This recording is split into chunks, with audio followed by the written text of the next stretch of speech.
আজকে মাছের ডিমের এমন একটা রেসিপি নিয়ে হাজির হয়েছি। রেসিপিটা যদি আপনারা গরম ভাতের সাথে একবার বানিয়ে খান তাহলে কিন্তু আর কোনো কিছুরই দরকার পড়বে না। স্বাদে গন্ধে অপূর্ব মাছের ডিমের এই রেসিপি। তাহলে চলুন রেসিপিটি দেখে নেওয়া যাক।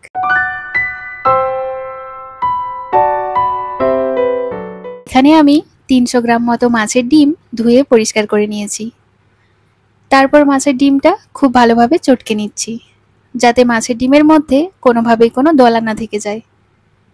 এরপর মাছের ডিমের মধ্যে এক এক করে বেশ কিছু উপকরণ অ্যাড করব।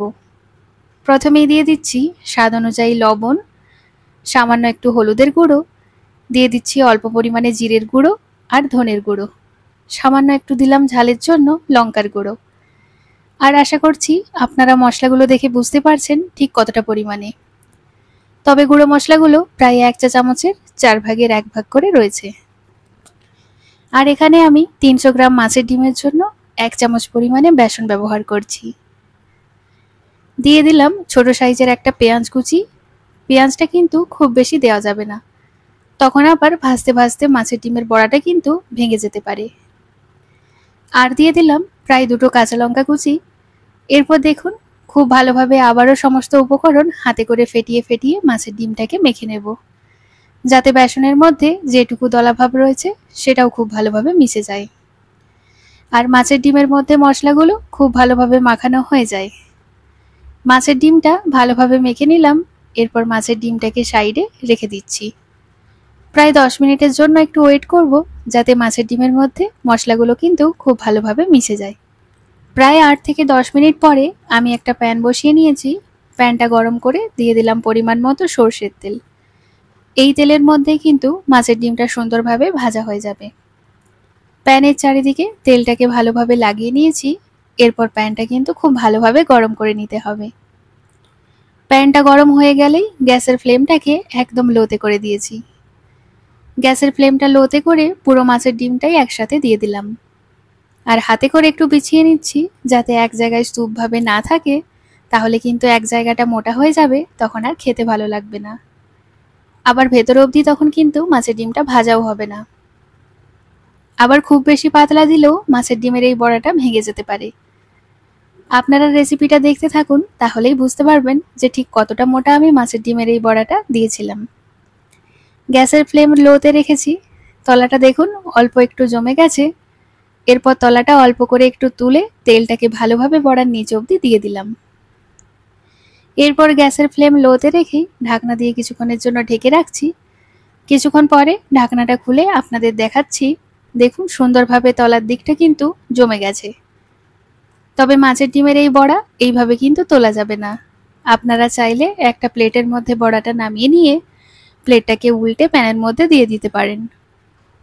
তবে আমার মনে হয় সেটা বেশ অনেকটা খাটুনির হয়ে যাবে। ঠিক দেখুন আমার মতো এইভাবে করে এক পিঠটা যখন খুব ভালোভাবে জমে যাবে, তারপরে এরকম ছোট ছোট করে টুকরো করে কেটে নিতে পারেন। তারপরেও কিন্তু উল্টে নিতে পারেন, তাহলে ভীষণ সহজ পদ্ধতি আর চটজলদিভাবে কিন্তু রেডি হয়ে যাবে।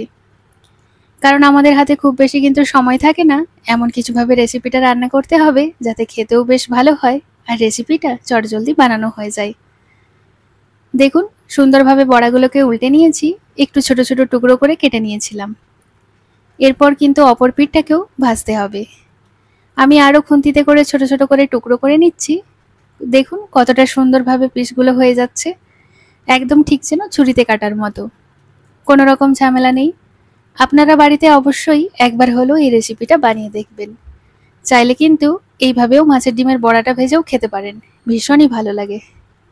গ্যাসের ফ্লেমটা লোতে করেই একটু সময় নিয়ে বড়াগুলো ভেজে নিয়েছি। আর বড়াগুলো একদম ভেতর অবধি সুন্দরভাবে ভাজা হয়েছে। বড়াগুলো ভাজা হয়ে গেছে 2 পিঠ। এবার নামিয়ে রেখে দিলাম। একটা কড়াই বসিয়ে কড়াইয়ের মধ্যে দিয়ে দিলাম 1 চামচ পরিমাণ সরষের তেল।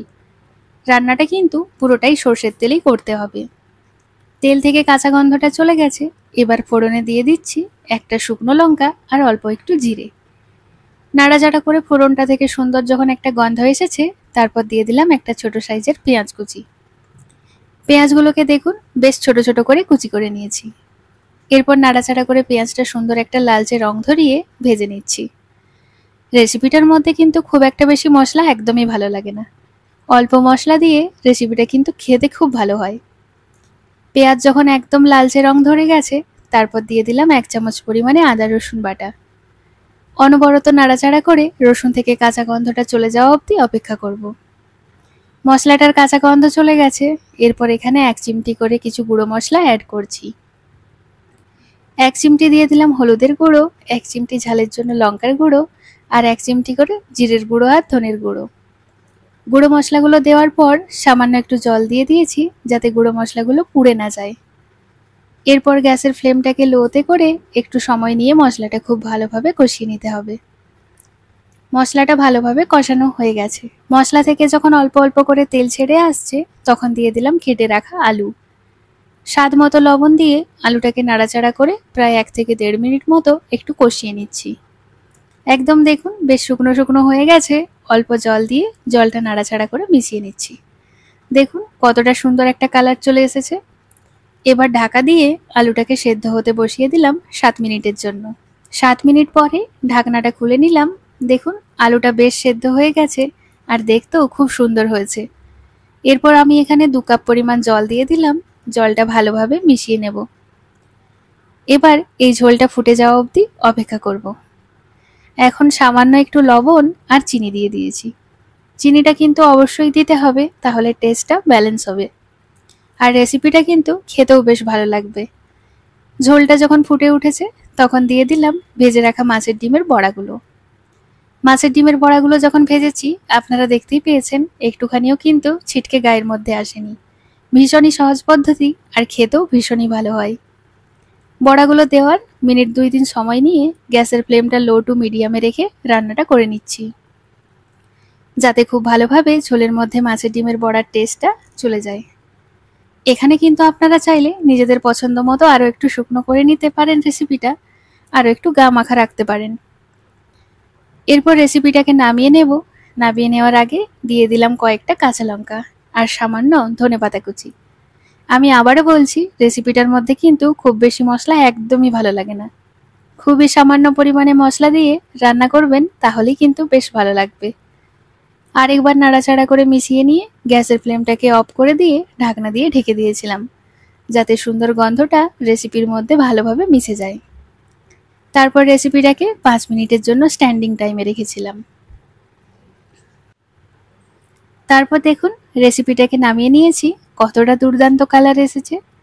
অবশ্যই একবার হলেও মাছের ডিমের এই রেসিপিটা বাড়িতে বানিয়ে দেখবেন। দেখতে যেমন সুন্দর, খেতেও কিন্তু তেমনই সুন্দর হয়।